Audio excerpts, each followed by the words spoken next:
Olá, tudo bem? Meu nome é professor Oli Soares, vou trabalhar com você dentro da nossa França ainda. Nós entraremos agora nas fases da Revolução Francesa. Então nós teremos vários vídeos para vocês aí, contando cada uma das fases extremamente importantes do processo revolucionário, tá?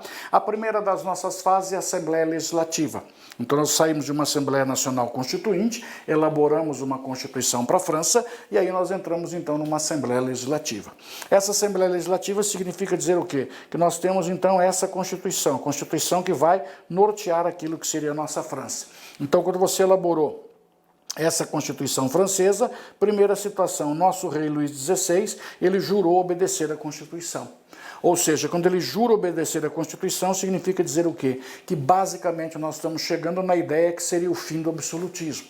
Então, se existe um processo de Constituição, nós estamos chegando aqui no fim do absolutismo. Essa que seria a ideia. Beleza? Alguns até utilizarão um nome chamado de monarquia constitucional. Não é comum utilizar a expressão monarquia constitucional, tá? Não é comum. O nome mais comumente encontrado é o termo Assembleia Legislativa, tá? Detalhe interessante, o voto continuou sendo censitário. Ou seja, apenas os ricos é que têm direito a voto. Tá? Ao mesmo tempo, nós criamos uma lei interessante chamada Lei Chapelier. Essa Lei Chapelier vem proibindo as greves. Não se esqueça que isso aqui acaba favorecendo a burguesia. Afinal de contas, o movimento é burguês. Tá? Você também proíbe a associação dos trabalhadores. Então, agora repare só. Isso aqui seria basicamente uma ideia de sindicato. Né? O nome ainda não existe, mas a ideia seria a figura do chamado sindicato. O sindicato começando a surgir a partir daquilo que seria a nossa Revolução Industrial na Inglaterra. Tá? Mas nós temos ainda que você proibindo essa associação, a burguesia, claro que começa a ficar extremamente feliz, tá? Os nossos nobres agora, olha só, realmente eles começam a ir embora da França, tá aqui, ó, os nossos nobres são chamados de nobres emigrados, eles começam a fugir da França, eles começam a ir embora da França, por quê? Porque eles estavam com medo, eles estão com medo de uma represália, então esse é o grande problema que nós temos, tá? E quando esses nobres fogem, eles fogem normalmente para países absolutistas, tá aqui, ó, principalmente a questão da Áustria e da Prússia, que com a presença desses nobres elaborou a famosa Declaração de Pillnitz, quando a Declaração de Pillnitz ameaçou abertamente a França, dizendo que, França, ou você para com essa revolução, ou nós vamos invadir vocês. Qual seria a nossa ideia? Vou restaurar o poder do quem? Do rei. Eu vou restaurar o absolutismo. Está aqui, ó, o rei jurou a Constituição. Olha aqui em cima, ó. Como o rei jurou essa Constituição, significa dizer o quê? Se o rei jurou isso aqui, logicamente você acabou com o absolutismo. Como esses países são absolutistas, eles têm medo então do quê? De que essa revolução comece a tomar um corpo além das fronteiras francesas, tá? Situação que nós temos então. Nessa fase da Assembleia, começam a aparecer, então, alguns partidos políticos, tá? Esses partidos políticos, por exemplo, nós temos aqui a representação, por exemplo, daquilo que seria quem? Daquilo que seria a nossa chamada figura dos feuillants. Os feuillants simplesmente representam para nós quem? É uma burguesia, mas uma burguesia o quê? Financeira, ou seja, atrelada principalmente à figura dos bancos, tá? Detalhe interessante que nós temos ainda, a presença daquilo que seria o quê? Os grandes defensores de uma monarquia constitucional. Então repare que são os dois pontos extremos nesse momento. O feuillant representando uma burguesia rica e os cordeliers que representariam uma camada o quê? Mais pobre da população. Tá certo? A figura dos girondinos e a figura dos chamados jacobinos. Esses aqui, ó, girondino, tá? E a figura dos jacobinos, normalmente são os dois grandes nomes que aparecem em prova para você. Claro? Então os dois grandes nomes serão esses aí, girondinos e jacobinos, tá? Porque com o passar do tempo, esse grupo aqui, ó, esse grupo da burguesia financeira, ela vai simplesmente se embutir nos girondinos. E esse nosso grupo dos chamados cordeliers, eles vão se embutir nos jacobinos. Então você vai encontrar que com o passar do tempo, o nosso jacobino e o nosso girondino serão os dois grandes partidos políticos que nos interessam, tá? A nossa burguesia fazendo parte dos girondinos, tá? Essa burguesia comercial, industrial e, logicamente, a financeira que vai acabar entrando junto nesse processo aqui. Então isso seria uma alta burguesia. Esta burguesia, olha aqui, ó, ela tem interesse num governo republicano. Então a burguesia se interessa por uma república. Em contrapartida, os nossos jacobinos, os nossos montanheses, tá? Olha só, na montanha, aqueles que estão sentados na parte mais alta daquilo que seria a nossa assembleia, tá? Esse grupo será um grupo mais radical.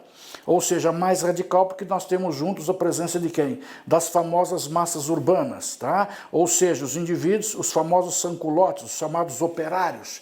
Esses grupos aqui são os grupos mais radicais, são eles que desejam realmente mudanças, tá? Agora, cuidado do tamanho de um boi nisso aqui, ó. Às vezes eles colocam assim para você uma pequena e uma média burguesia. Agora observe só que coisa maluca, quando você utiliza o nome pequena e média burguesia, nós estamos falando também de indivíduos o quê? Pobres da sociedade. O que a gente não pode confundir é que esse burguês, quando você faz referência a esse burguês aqui, ó, esta burguesia realmente é a alta burguesia. Esse é o grupo rico, esse é o grupo que forma o quê? A base da nata da nossa sociedade. Olha só, o grupo rico que é a figura da chamada burguesia. Tranquilo? Então, cuidado com o nome pequena e média burguesia. Quando eles usam essa expressão, normalmente estão se referindo a quem? As camadas mais baixas da população. Não chega a ser a pobreza, não chega a ser o camponês, não é aquilo que seriam os operários, mas são simplesmente os prestadores de serviços urbanos, tá? Situação que nós temos, olha só, nesse momento em setembro surgiu o que nós chamamos de espátria em perigo, quando os nossos jacobinos começaram a distribuir armas para o povo. Ou seja, a famosa Comuna Insurrecional de Paris, está aqui, ó, a nossa revolução está se tornando o quê? Violenta. Quando os nossos líderes, Marat, Danton e Robespierre, simplesmente começam o quê? A clamar o povo para aquilo que seria o quê? Para aquilo que seria uma guerra armada. Tanto é que o nosso Marat, com o jornal Amigo do Povo, convoca a população para aquilo que seria o quê? Nós vamos à guerra, bicho, nós vamos à luta. O episódio foram os famosos massacres de setembro. Quer dizer, a nossa revolução, portanto, está tomando um corpo extremamente o quê? Extremamente violento. Tá certo? Em função disso, esses nobres aqui, ó, que ameaçaram de invasão, tá aqui, os nobres ameaçaram invadir, tá? Esses nobres que ameaçaram invadir, ó, eles virão exatamente para a guerra. Eles virão para a famosa Batalha de Valmy. E nessa Batalha de Valmy, olha só, os prussianos, os austríacos, mais os nobres emigrados, os três juntinhos aqui, ó, eles entraram numa guerra contra o terceiro estado. Então eles serão derrotados por essas tropas populares. Olha que loucura, essa derrota para as tropas populares vai acabar culminando em quê? Naquilo que nós seríamos, como muitos dizem, a salvação da revolução. Por que a salvação da revolução? Porque nesse momento, se eventualmente eles tivessem perdido essa batalha, o que teria acontecido? A restauração do chamado absolutismo.